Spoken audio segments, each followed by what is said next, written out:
ప్రార్థన. మమ్మల్ని ప్రేమించిన మా ప్రియ పరలోకపు తండ్రి, మీ పరిశుద్ధ నామమునకు స్తోత్రాలు. మా దీన సంఘాన్ని ఒక కుటుంబముగా మీరు ఏర్పాటు చేసి కష్టమైన, సుఖమైన, సంతోషాలైన ఏదైనా కానీ ఒక కుటుంబంలో మాట్లాడుకున్నట్లుగా అరమరికలు లేకుండా చక్కగా అనేక విషయాలు మేము మాట్లాడుకుని మీ రాజ్య వ్యాప్తి కొరకు ఒక దివ్యమైనటువంటి పరిచర్యని చేయాలనేటువంటి యొక్క తాపత్రయంలో మీ సహాయం మాకు కావాలి తండ్రి.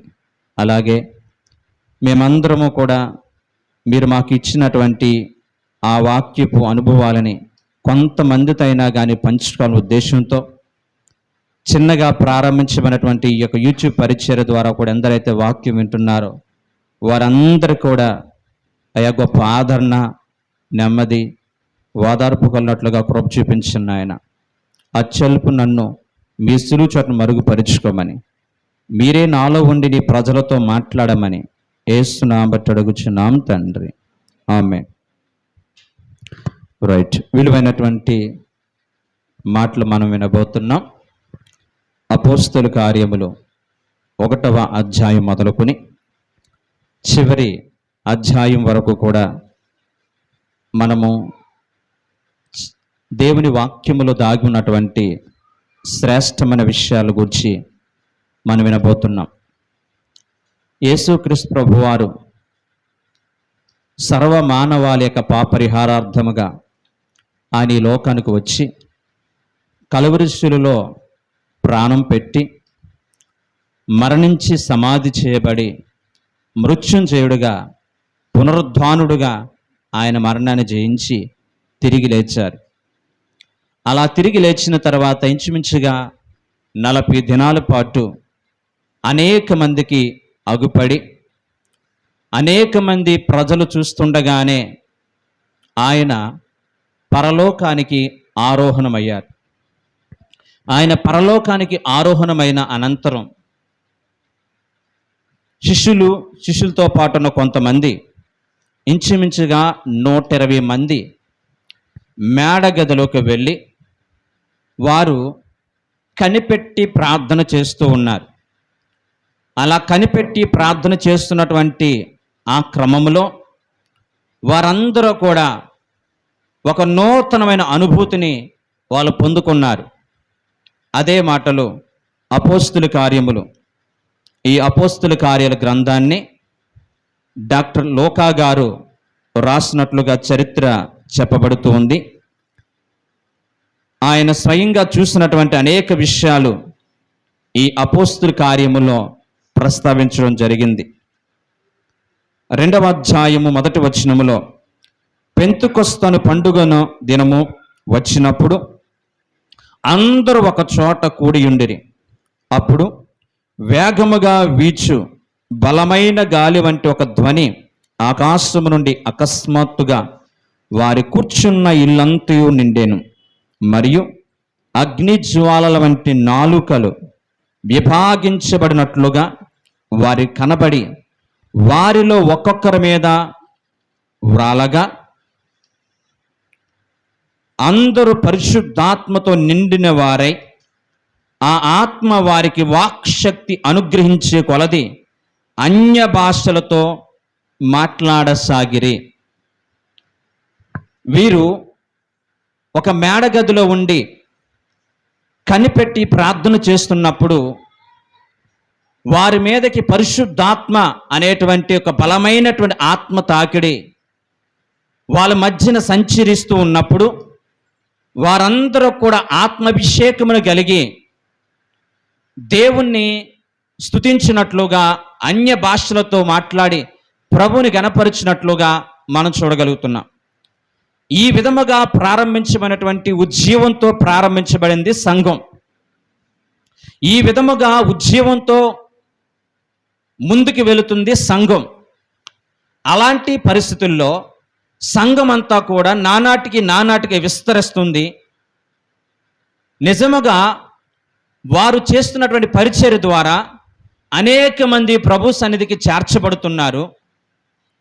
ఎందుకు అంత ఉన్నతమైనటువంటి పరిశుద్ధాత్మ దేవుని యొక్క కార్యాలు ఈ యొక్క ప్రథమ అపోస్తులందరూ కూడా చూసి దేవుని కొరకు ఘనమైనటువంటి పరిచర్య, ఒక శక్తివంతమైన పరిచర్య, ఉజ్జీవకరమైన పరిచర్య చేయడానికి ఈ పరిశుద్ధాత్మ దేవుడు ఏ విధంగా వారికి సహకరించాడు, ఆ పరిశుద్ధాత్మని పొందుకున్నటువంటి ఆ యొక్క విశ్వాసులు కానీ సేవకులు కానీ వాళ్ళ యొక్క జీవన విధానం అనేది ఆ మందిరములో చర్చిలో ఎలాగుంది అని మనం చూస్తే, మొట్టమొదటిగా వారు పోటీతత్వం అనేది లేక ఐక్యతగా జీవించడం ప్రారంభించారు.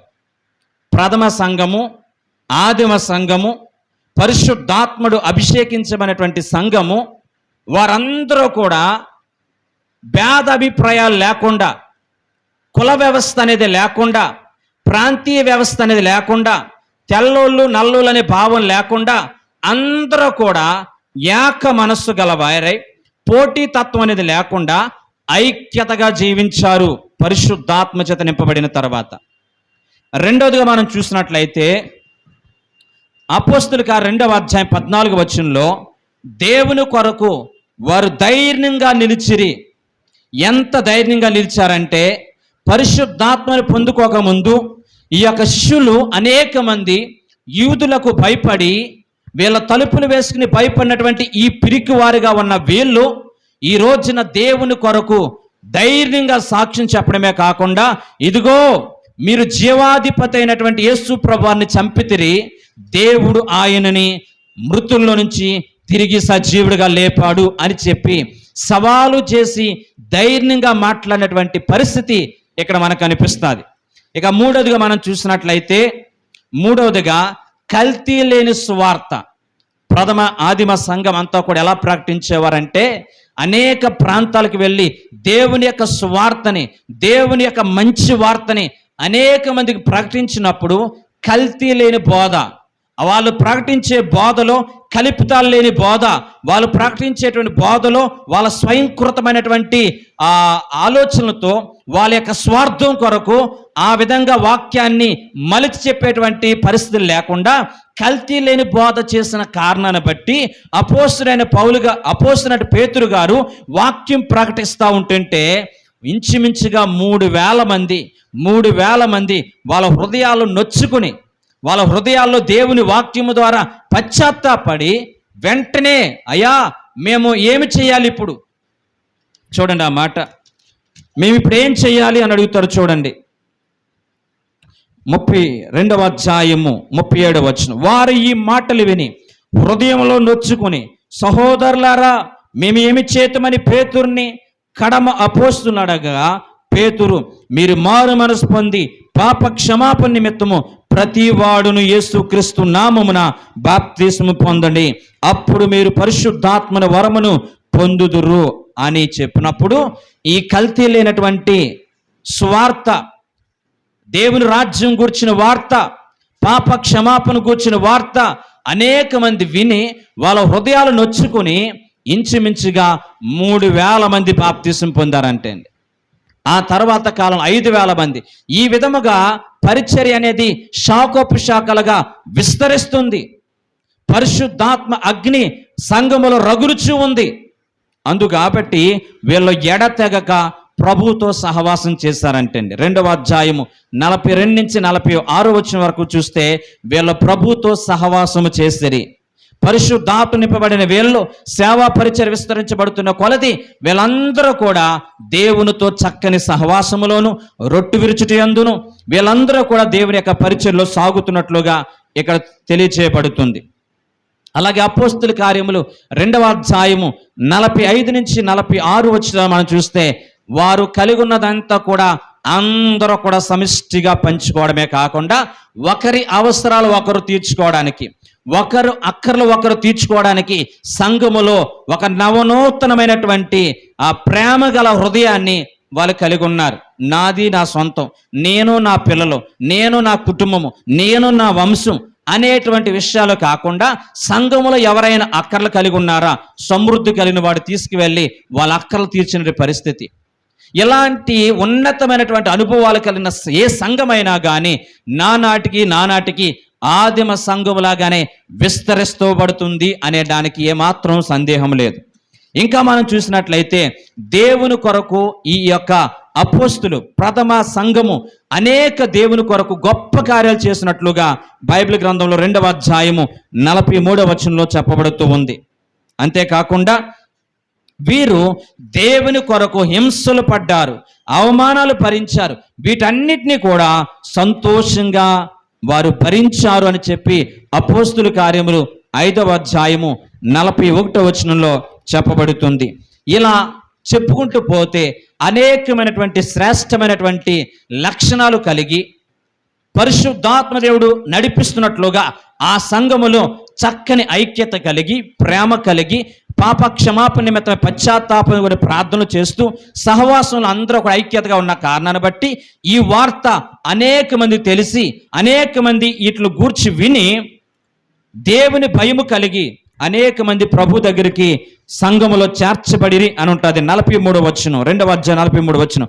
అప్పుడు ప్రతి వానికి భయము కలిగెను, మరియు అనేక మహత్కార్యములను సూచన క్రియలు అపోస్తుల ద్వారా జరిగిన. విశ్వసించిన వారందరూ కూడా ఏకముగా కూడి తమ కలిగినదంతా కూడా సమిష్టిగా ఉంచుకునేది. ఇదియుగాక వారు తమ చిరాస్తులు అమ్మి అందరికీ వారి అక్కర కొలది పంచిపెట్టిరి. మరియు వారి ఏక మనస్కులై ప్రతి దినమును దేవాలయంలో తప్పక కూడుకొనుచు ఇంటింట రొట్టె విరుచు దేవుని స్తుతించు ప్రజలందరి వలన దయ పొందిన వారై ఆనందముతోను నిష్కపటమైన హృదయముతోను ఆహారం పుచ్చుకుండిరి. మరియు ప్రభు రక్షణ పొందుచున్న వారిని అనుదినము వారితో చేర్చబడి. ఏ సంఘములైనా కానీ ఇలాంటి నేను చెప్పినటువంటి అనుభవాలు ఉంటే ఆ సంఘం అభివృద్ధి చెందకుండా ఉంటుందండి. సంఘంకి వచ్చిన ప్రతి ఒక్కరూ కూడా ఒకరక్కర్ల కోసం ఒకరు ప్రార్థన చేసుకుంటూ, ఒకరి అవసరాల కోసం ఒకరు కన్నీరు విడిచి ప్రార్థన చేస్తూ, కలిగినదంతా కూడా సమిష్టిగా పంచుకుంటూ, ప్రతి దినము కూడా దేవాలయంలో క్రమం తప్పకుండా కూడుకొనుచు ఈ రకమైనటువంటి అనుభవాలు కలిగిన ఏ సంఘమైనా కానీ నానాటికి విస్తరిస్తుందే తప్ప క్షీణించిపోవడానికి ఆస్కారం అనేది లేదు. ఇంత ఘనమైన రీతిలో ప్రారంభించమని ఈ పరిచర్య, ఇంత ఉన్నతమైనటువంటి అభివృద్ధి పదములో దూసుకుపోతున్న ఈ పరిచర్య 27వ అధ్యాయంకి వచ్చేసరికి, అపోస్తుల కార్యములు 27వ అధ్యాయంకి వచ్చేసరికి దేవాతి దేవుడు పరిశుద్ధాత్మ దేవుడు ఈ యొక్క డాక్టర్ లోకా గారి ద్వారా ఒక విలువైనటువంటి సంఘటన అక్కడ ప్రస్తావించారు.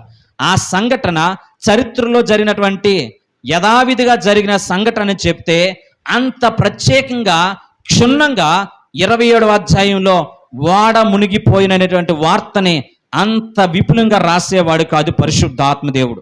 ఎందుకనంటే లేఖనములో ఉన్నటువంటి ప్రతీదీ కూడా ఆత్మాభిషేకము చేత రాయబడినదని బైబిల్ గ్రంథంలో 2వ తిమోతి రాసిన పత్రిక 3వ అధ్యాయము 16వ వచనం మనం చూస్తే, 2వ తిమోతి రాసిన పత్రిక 3వ అధ్యాయం 16వ వచనము, ప్రతి లేఖనము కూడా దైవావేశము చేతనే కలిగినది అని ఉంటుందండి. బైబిల్ గ్రంథంలో రాయబడిన ప్రతి లేఖనము కూడా, ఎవరి చరిత్ర అయినా ఏదైనా కానీ దేవుడు ప్రతి లేఖనం కూడా దైవావేశం చేత రాయించింది తప్ప మనసుకి నచ్చినట్లుగా, మనసుకి ఆలోచనకు వచ్చినట్లుగా అది రాయబడినది కాదు అని చెప్పి రూఢిగా అపోస్తలుడైన పౌలు గారు 2వ తిమోతి రాసిన పత్రికలో 3వ అధ్యాయం 16వ వచనంలో స్పష్టంగా రాశారు. ఎందుకు ఈ యొక్క అపోస్తలుడైన పౌలు గారు ప్రయాణం చేస్తున్న వాడ మునిగిపోయింది, పగిలిపోయింది, బ్రద్దలైపోయింది. అలా బ్రద్దలైపోయినటువంటి ఈ సంభవాన్ని పరిశుద్ధాత్మదేవుడు 27వ అధ్యాయంలో ఇంత స్పష్టంగా రాయడానికి గల కారణాలు ఏంటి? రైట్, దేవుని వాక్యం ప్రేమిలారా, సర్వసాధారణంగా ఎవరమైనా కానీ నా విశ్వాసాన్ని లేదా సంఘం యొక్క విశ్వాసాన్ని వాడతో పోలుస్తారు. అందుకని భక్తులు అనబడిన వాళ్ళు చాలామంది కూడా ఎన్నో పాటలు రాస్తారు, నా విశ్వాస వాడ యాత్ర కొనసాగుచున్నదని. సంఘం యొక్క యాత్ర కూడా విశ్వాసంతోనే కొనసాగించబడుతూ ఉంది. అపోస్తలుడైన పౌలు గారు తన యొక్క సేవా జీవితంలో ఇంచుమించుగా 14,275 కిలోమీటర్లు ఆయన ప్రయాణాలు చేశారు. ఎన్నెన్నో ప్రమాదాలు ఎదుర్కొన్నారు. వాడ మీద ప్రయాణాలు, అలాగే మనం చూసినట్లయితే నడక ద్వారా ప్రయాణాలు చేసి దేవుని సువార్తను ప్రకటించారు. గుర్రాల మీద ప్రయాణం చేసి దేవుని సువార్తను అందించారు. గాడిద మీద ప్రయాణం చేసి దేవుని యొక్క సువార్తను అందించారు. ఇలా చెప్పుకుంటూ పోతే అపోస్తలుడైన పౌలు గారు విరామము లేకుండా దేవుడు తనకిచ్చినటువంటి ఆయుష్ కాలములో మారు మనసు పొందిన తర్వాత దేవుని సువార్త కొరకు అనేక ప్రాంతాలు, అనేకమైనటువంటి కష్ట నష్టాలు ఎదుర్కొంటూ దేవుని సువార్తని ప్రకటించినటువంటి గొప్ప దైవ సేవకుడు అపోస్తలుడైన పౌలు గారు. ఈ అపోస్తలుడైన పౌలు గారు ప్రయాణం చేస్తున్న ఒకనొక సందర్భంలో ఆయన ప్రయాణం చేస్తున్నటువంటి ఓడ మునిగిపోయింది. ఆ ఓడ పగిలిపోయింది. ఎందుకు పగిలిపోయింది? కారణాలేంటి? ఈ ఓడని సంఘంతో పోలుస్తూ ఉన్నాడు. ఆ ఓడని నీతో నాతో పోలుస్తూ ఉంటున్నాడు.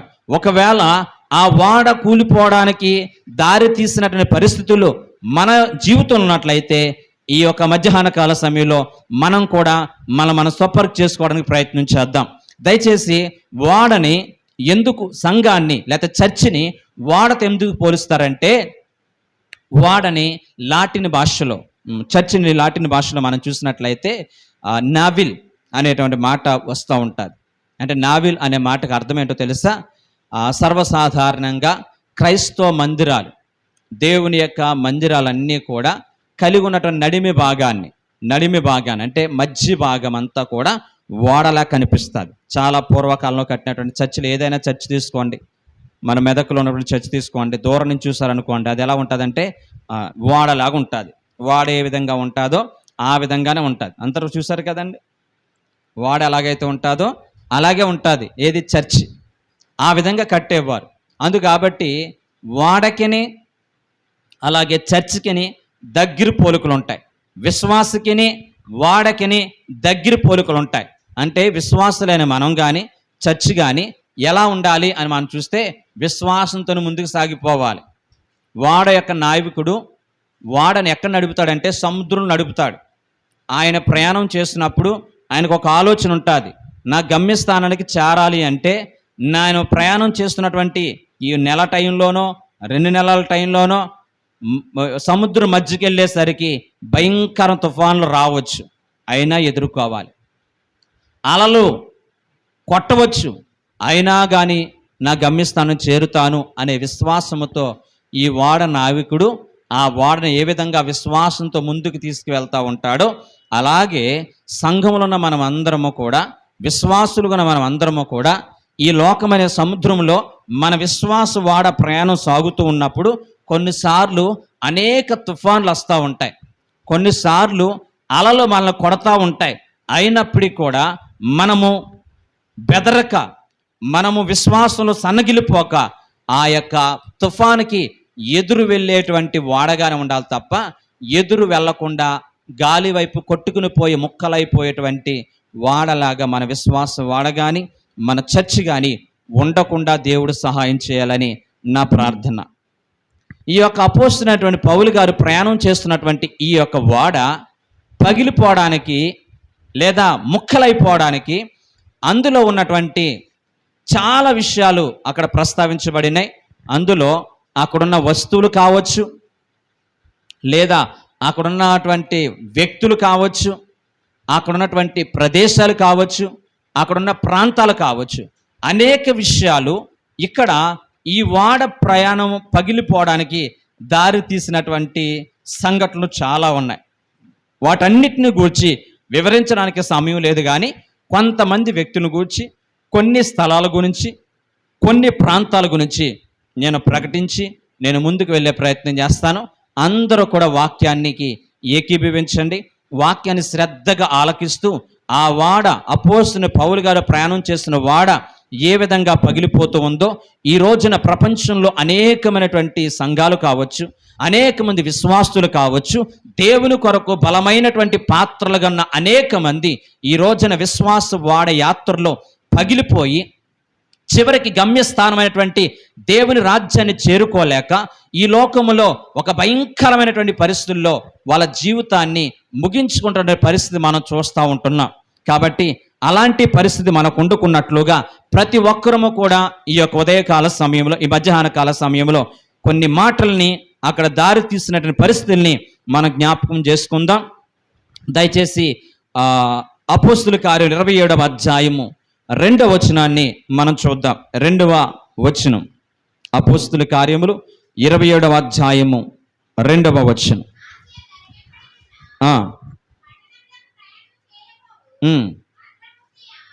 ఆద్ర ముత్తియ, రైట్, అందరూ అండర్లైన్ చేసుకోండి.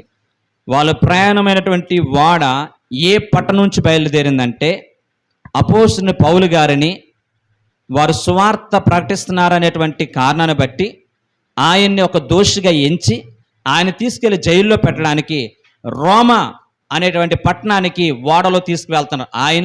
ఆయనతో పాటు 270 మంది కలిసి ఓడలో ప్రయాణం చేస్తున్నారు. ఆ ఓడ యొక్క ప్రయాణం అనేది ఎక్కడ ప్రారంభించబడింది అని చూస్తే ఆద్రముత్తియా అనే పట్టణం నుంచి ప్రారంభించబడింది. ఆద్రముత్తియా అనేటువంటి ప్రాంతానికి, ఆ పట్టణానికి ఉన్నటువంటి అర్థం మరణ ప్రాంగణము లేదా పందెములు లేదు. ఎప్పుడైతే చచ్చిపోతామో ఇంకా పందెం ఏముంటుంది చెప్పండి? అవునా కదా? పందెంలో లేదు అని అర్థం. నేను పోటీలో నుంచి తప్పుకున్నానని అర్థం. నేను చచ్చిపోయానని అర్థం. అంటే దీన్ని ఏమంటారంటే, ఈ పట్టణం యొక్క పేరుకున్న అర్థం ఏంటో తెలుసా? మరణ ప్రాంగణము. ఆ ప్రాంతంలో వాళ్ళందరూ కూడా చచ్చిన వారితో సమానము. వారు మాట్లాడలేరు, లేవలేరు, ప్రార్థన చేయలేరు, పరుగులు పెట్టలేరు, ముందుకు సాగలేరు. అంటే ఇలాంటి స్వభావం, ఇలాంటి మాటకు అర్థమిచ్చేటువంటి ప్రాంతం నుంచి వాళ్ళ యాత్ర ప్రారంభమైంది. ఈ మధ్యాహ్న కాల సమయంలో మన విశ్వాస యాత్ర ఏ ప్రాంతం నుంచి ప్రారంభించబడుతుంది? మనము కూడా చేరవలసిన గమ్యస్థానానికి చేరాలంటే ఖచ్చితంగా ఒకవేళ ఇలాంటి ప్రాంతం, ఇలాంటి పట్టణంలో మనం ఉన్నామేమో ఒక్కసారి మనం జ్ఞాపకం చేసుకుందాం. ఈ ప్రాంతంకు ఉన్నటువంటి అర్థం ఏంటో తెలుసా? చచ్చిన స్థితి, చచ్చిన ప్రాంగణము, మరణ ప్రాంగణము, మరణించినటువంటి పరిస్థితి. అందుకు అపోస్తుల పౌలు గారు హెబ్రీయులకు రాసిన పత్రిక 12వ అధ్యాయము 1-2 వచనాలు మనం చూసినట్లయితే, గురి యొద్దకే పరుగెడుతున్నా, ఉన్నతమైన బహుమానం పొందుట కొరకు నేను గురి యొద్దకే పరుగెడుచున్నా. నేను ఖాళీగా లేను, అలసిపోయానని చెప్పట్లేదు, నేను సొమ్మసిల్లిపోయానని చెప్పట్లేదు. నా మరణ పర్యంతం వరకు కూడా, నా ప్రభువుని చేరుకునేంత వరకు కూడా నాకు ఈ యొక్క పోటీ తత్వంలో, ఈ పరుగు పందెములో నేనంతా కూడా గురి యొద్దకే పరుగెడుచున్నాను. నేను నడస్తలేదు, నేను పరుగులు పెడుతున్నాను. ఉన్నతమైన బహుమానం పొందుకోవాలని ఆ ఉద్దేశంతో నేను పరుగులు పెడుతున్నాను. దేవుని కోసం పరుగులు పెడుతున్నాను. వాక్యం ప్రకటించి నా మొదలుకొని ఇక్కడ కూర్చుని వాక్యం వింటున్న ప్రతి ఒక్కరము కూడా ఎప్పటికీ ఇంకా మనము దేవుని కోసం పరుగులు పెట్టేదానిగా, బాప్తిసం పొందిన క్రొత్తలో, దేవుని రక్షించుకున్న క్రొత్తలో ఏ విధముగా దేవుని కోసం పరుగులు పెడుతూ ప్రార్థన అని చెప్పి నేను సిద్ధపడి, నాతో పాటు అనేక మందిని సిద్ధపరుస్తూ దేవుని యొక్క సువార్త పరిచర్యలో భాగంగా దేవుని యొక్క రాజ్యం చేరుకోవాలనే కాంక్షతో నేను ఖాళీగా ఉండకుండా అనేక మందిని ప్రభు దగ్గర నడిపించేటువంటి ఆ ఉన్నతమైన కార్యక్రమాన్ని ఇప్పుడు మానేశాను. ఎందుకో తెలియని బద్ధకం, ఎందుకో తెలియనటువంటి ప్రార్థన లేనటువంటి తత్వం, ఎందుకో నాకు తెలియదు కానీ వాక్యం చదవలేని తత్వం, ఎందుకో తెలియదు కానీ ప్రతి ఆదివారం దేవుని సన్నిధికి వెళ్ళాలనేటువంటి ఆకాంక్ష నాలో రోజు రోజుకి క్షీణించిపోయి ఈ రోజు నేను బ్రతికున్నానన్న పేరు మాత్రం ఉంది కానీ ఒక మృతుడిగా మారిపోయాను. మృతతుల్యమైనటువంటి అనుభవంతో నేను బ్రతుకుచున్నాను. నేను చచ్చిన స్థితిలో నేనున్నాను. వాక్యం వింటున్నా చలనం లేదు, ప్రార్థన చేసుకుంటున్నా చలనం లేదు, దేవుని కొరకు ఏదన్నా చేయాలనే తపన నాలో చచ్చిపోయింది. ఈ రోజున ఏ స్థితిలో మనం ఉన్నామంటే, మరణించిన మరణకరమైన ప్రాంగణము, చచ్చిపోయినటువంటి పరిస్థితి, పరుగులు పెట్టలేని పరిస్థితి, పోటీలో పరిగెత్తలేని పరిస్థితి. ఇలాంటి పరిస్థితుల్లో, ఒకవేళ ఇలాంటి పరిస్థితులు ఉన్నటువంటి ప్రాంతంలో, ఇలాంటి వ్యక్తులు ఉన్నటువంటి ప్రాంతంలో, ఇలాంటి పరిస్థితులు ఉన్నటువంటి సంఘములో మనం ఉన్నట్లయితే మన ఆత్మీయ యాత్ర చేరవలసిన గమ్యస్థానానికి చేరకుండానే ఈ సముద్రం అనే లోకములో కొట్టుకుని పోయి అనేక అడ్రస్ లేకుండా పోయిన పరిస్థితి మనం చూస్తాం. ఇలాంటి పరిస్థితులు 1 కాదు 2 కాదు, నీకు నాకు తెలిసిన అనేక మంది ఈ రోజున వాళ్ళ విశ్వాస వాడ యాత్ర పగిలిపోయి ముక్కలైపోయే ప్రమాదం ఉండడానికి కారణము మనం చూసినట్లయితే, వాళ్ళు ఎన్నుకున్న పట్టణం, వాళ్ళు నివసిస్తున్న పట్టణం, వాళ్ళు నివసిస్తున్న ఆ ప్రాంతం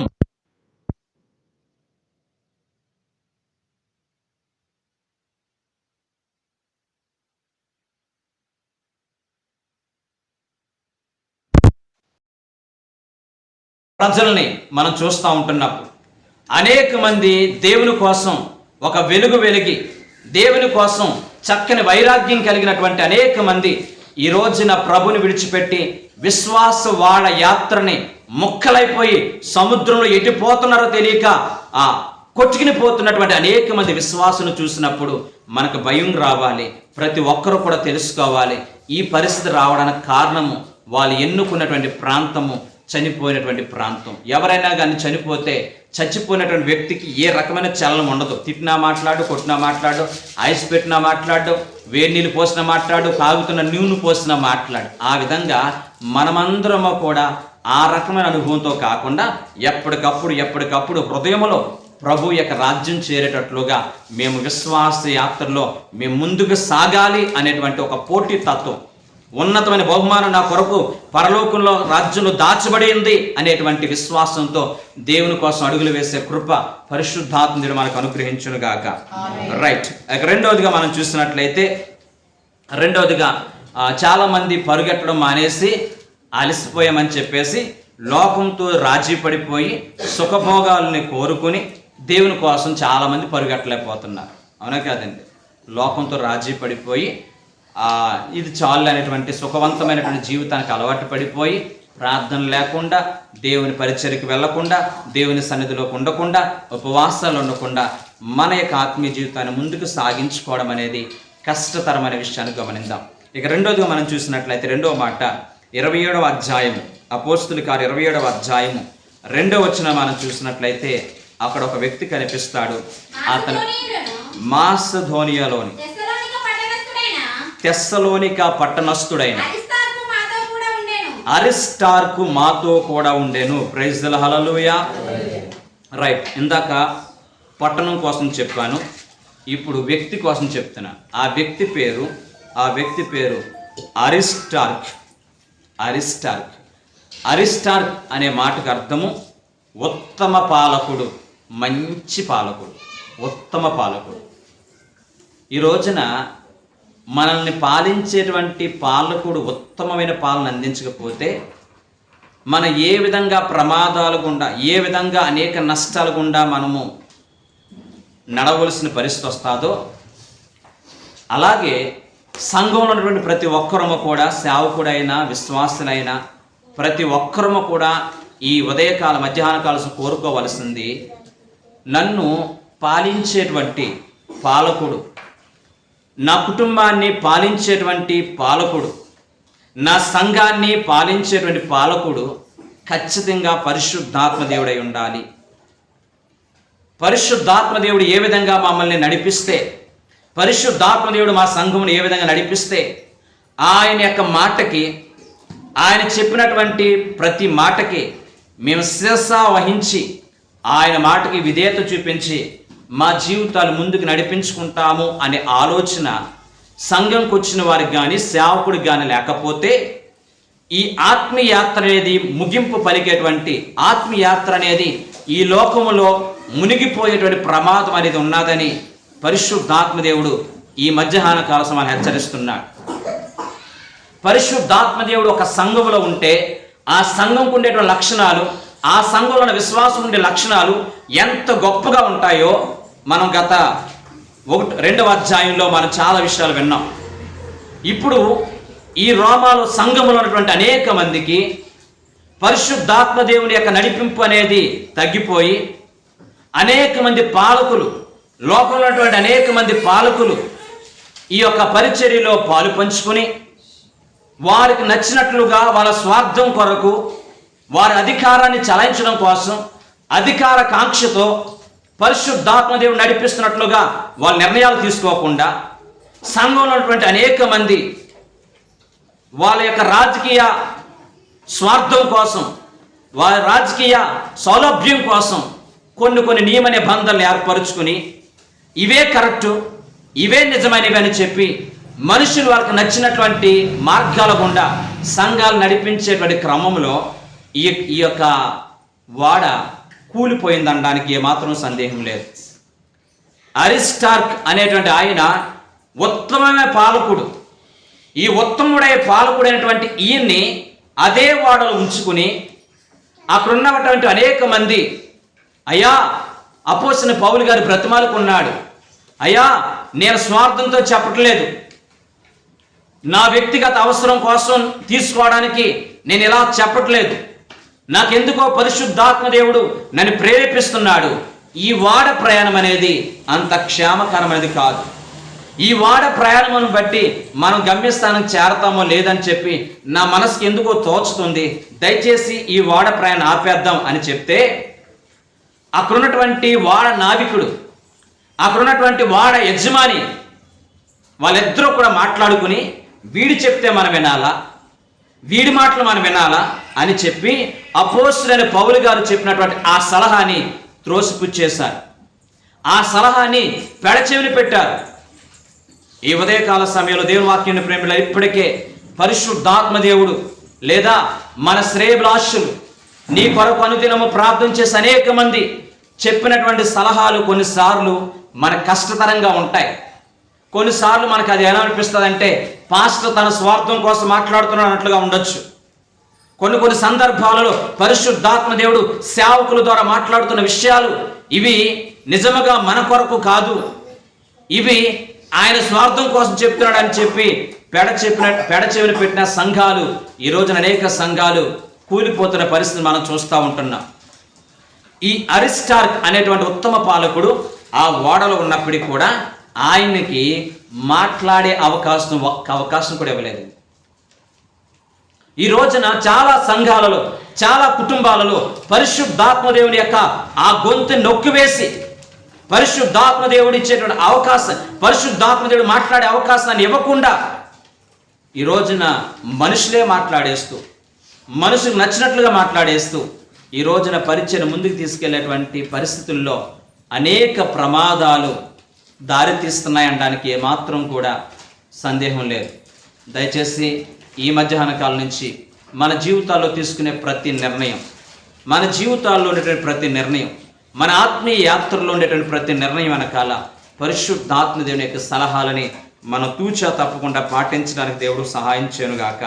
దయచేసి ఈ రోజున చిన్న చిన్న కార్యక్రమాలు మనం చూసినట్లయితే గనక సంఘములో పరిశుద్ధాత్మ దేవునికి అవకాశం ఇవ్వకుండా మనుషుల యొక్క పెత్తనం, అధికారుల యొక్క పెత్తనం, డబ్బున్న వారి యొక్క పెత్తనం, లేదా చక్కగా కానుకలు వచ్చే వారి యొక్క పెత్తనం, చక్కగా టాలెంట్ ఉన్న వారి యొక్క పెత్తనం, ఈ రకంగా మనుషుల యొక్క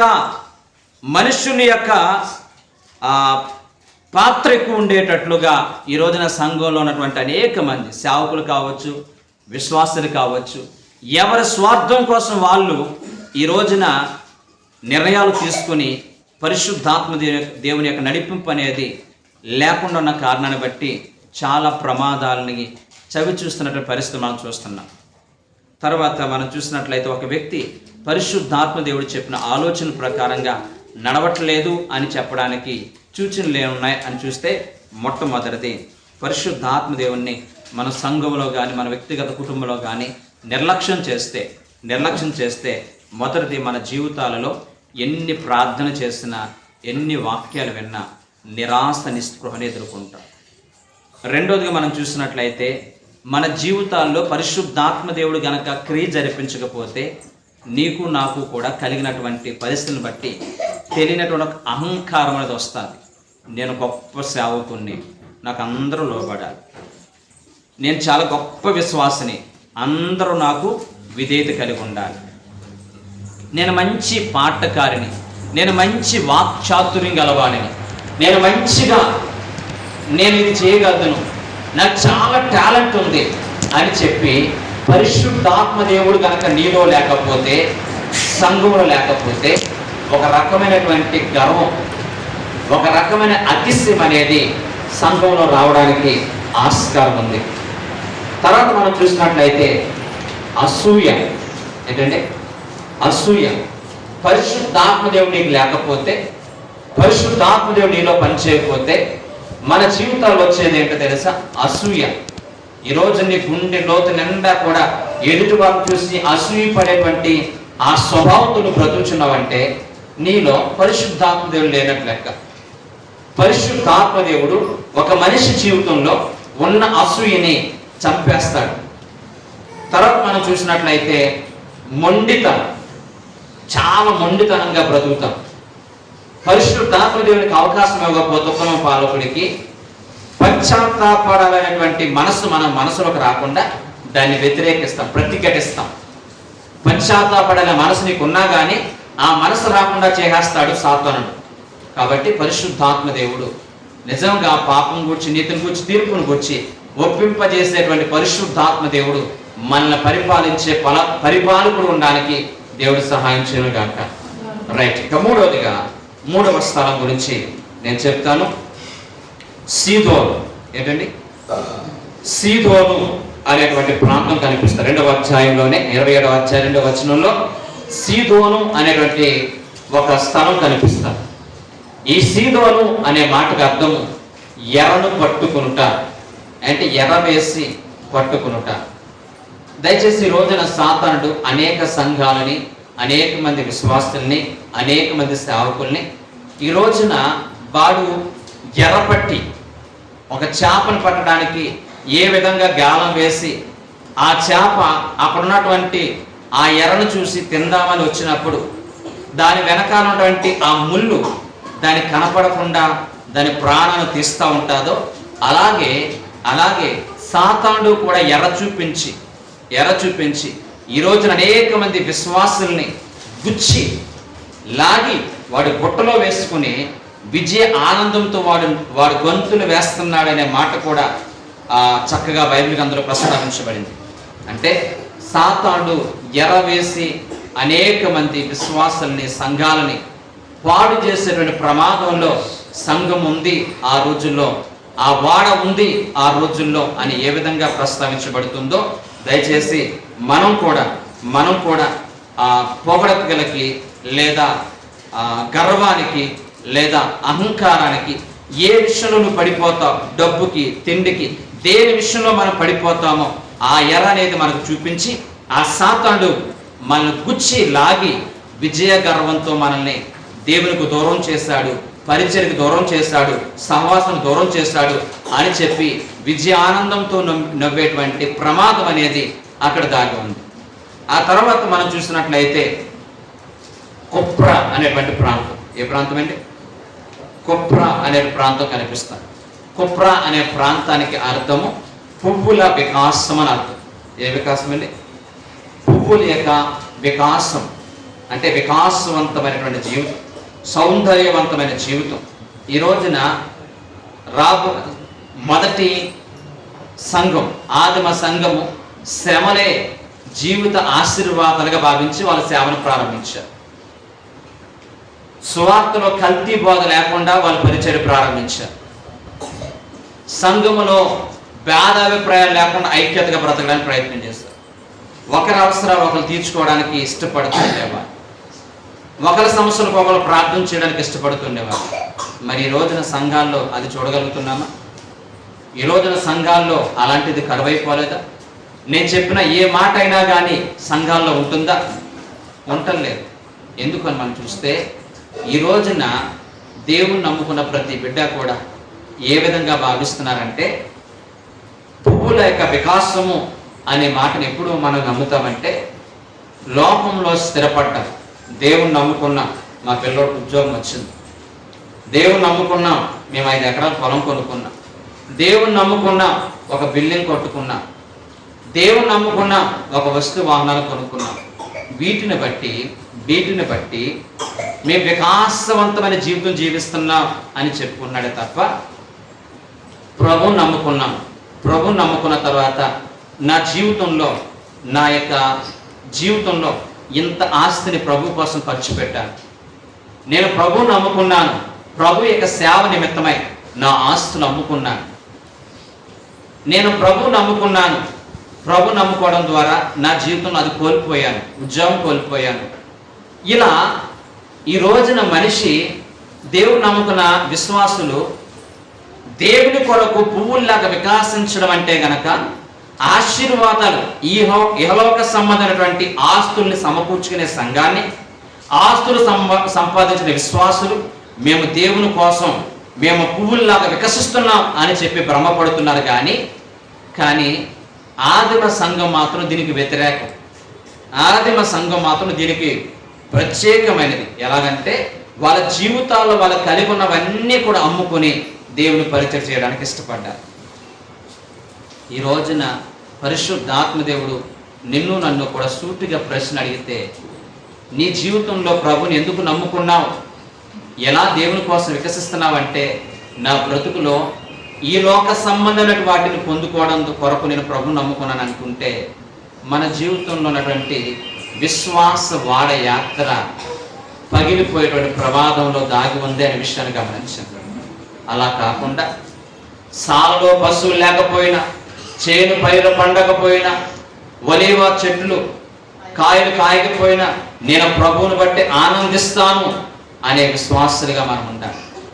యోబు ఏ విధముగా తన జీవితంలో సర్వం కోల్పోయిన తర్వాత యెహోవా ఇచ్చెను, యెహోవా తీసుకునేను, దేవుని నామానికి మహిమ కలుగును గాక అనే విశ్వాసులుగా మనం రావాలి. ఈ రకముగా ప్రతి క్రైస్తవుడు కూడా, ప్రతి దేవుని నమ్ముకున్న ప్రతి బిడ్డ కూడా వికాసవంతమైన జీవితము, పువ్వుల్లా వికాసించడం అంటే గనక ఈ లోకములో మన యొక్క వికాసవంతమైన జీవితం అనేది భౌతికపరమైన ఆశీర్వాదాలకి ముడిపడి ఉండకూడదు.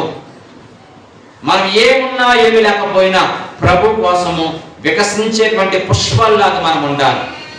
దేవుని కొరకు పరిమళ వాసనగా సువాసన వెదజిల్లే వారిగా మనం ఉండాలి. క్రీస్తు మనలో నూతన సృష్టి యొక్క సౌందర్యమై ఉన్నాడని చెప్పి నీవు ప్రభువుని నమ్ముకున్న తర్వాత నూతన సృష్టిగా మార్చబడ్డాం, పరిమళ వాసనగా మార్చబడ్డాం. ఆ వాసన సువాసనని మా బంధువులు చూశారు, మా స్నేహితులు చూశారు, మా శ్రేయభిలాషులు చూశారు. ఒకప్పుడు వీడి బ్రతుకు ఎలాంటిది, ఒకప్పుడు వీడి బ్రతుకు ఎలాంటిది, ఒకప్పుడు భయంకరమైన పరిస్థితి. ఈ రోజున దేవుని కోసం ప్రకాశిస్తున్నారు, దేవుని కోసం వికసిస్తున్నారు, దేవుని కోసం పరిమళ వాసనగా అనేక మందికి సాక్షాత్తంగా ఉన్నారని చెప్పి మన జీవితాలు ఉండాలి తప్ప వీళ్ళు ప్రకృతి సంబంధమైనటువంటి ఆస్తులు సంపాదించుకుని పువ్వుల కోసం వికసిస్తున్నామన్నట్లుగా వాళ్ళు కుప్ర అనే ప్రాంతంలో ఉన్నారు. అందుకనే వాడ పగిలిపోయింది. చూడండి ఎంత వ్యత్యాసం ఉందో. 1వ అధ్యాయం 2వ అధ్యాయంలో ప్రారంభించుకున్న సంఘానికి ఈ రోజు 27వ అధ్యాయంకి వచ్చిన సంఘానికి, నేటి సంఘానికి ఎంత వ్యత్యాసం ఉందో చూడండి. ఆదిమ సంఘము దేవుని కోసం ఎన్ని హింసలైనా, ఎన్ని అవమానాలైనా, ఎన్ని ఉపద్రవాలైనా, ఎంత ఉన్నతమైనటువంటి కష్ట నష్టాలు ఎదురైనా నా ప్రభు కోసం బ్రతకాలని తపనతో ఉన్నారు. కానీ ఈ రోజుల్లో సంఘంలో విశ్వాసులు నా దేవుని కోసం ఒక్క త్యాగం కూడా చేయి, నా ప్రభు కోసం ఒక్క త్యాగం కూడా నేను చేయలేను, నా ప్రభు కోసం నా జీవితం, నా దేవుడు నాకు ఇచ్చిన దాన్ని దేన్ని కూడా నా ప్రభు కోసం త్యాగం చేయలేను అన్నట్లుగా ఈ రోజు విశ్వాసం ఉంటున్నారు. అందుకనే సంఘాలు, అందుకనే సేవకులు అనేక మంది ఈ రోజున సముద్రము, ఈ లోకమైన సముద్రములో మన విశ్వాస వాడ ప్రయాణము చేరవలసిన ఆ గమ్యస్థానం చేరకుండానే పగిలిపోవడానికి ఇన్ని కారణాలు ఉన్నాయి.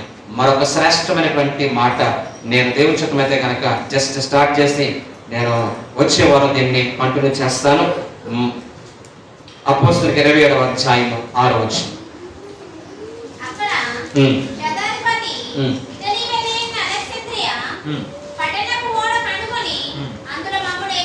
ప్రైజ్ ది లార్డ్, హల్లెలూయా. ఇప్పుడు అపోస్తలుడు పౌలు గారు తమతో పాటు ఉన్న బృందం అందరినీ కూడా దింపేసి అక్కడ ఉన్నటువంటి ఒక అధికారి ఏం చేశారో తెలుసా? ఐగుప్తు పట్టణానికి వెళ్తున్నటువంటి అలెగ్జాంద్రియ పట్టణం చెందినటువంటి వాడెక్కించారు. అలెగ్జాంద్రియ పట్టణం యొక్క అర్థం ఏంటి, ఆ పట్టణంలో ఉన్నటువంటి పరిస్థితులు ఏంటో దేవుని చేత మీద వచ్చే వారు మనం నేర్చుకుందాం. దేవుడి మాటల ద్వారా మనందరినీ కూడా దీవించి ఆశీర్వదించును గాక.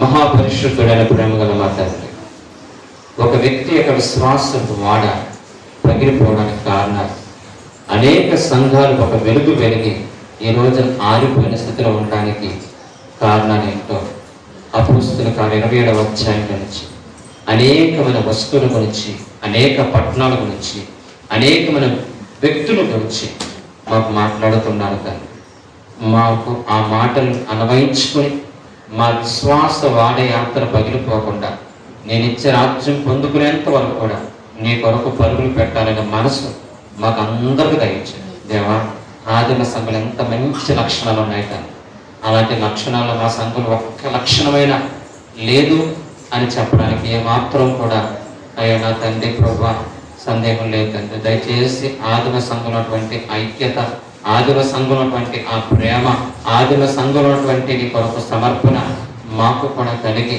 మేమందరము కూడా నీ నిత్య రాజ్యానికి వారసులు అవడానికి కావాల్సిన కృప దయచేయండి ఆయన. నేను సేవకుని ప్రార్థన, సంఘ ప్రార్థన మీరు ఆలకించమని, వినుచున్న వారికి విశ్వాసం కలిగినట్లుగా మీరే ఈ మాటల ద్వారా వారితో మాట్లాడమని యేసు నామమున అడుగుచున్నాం తండ్రి.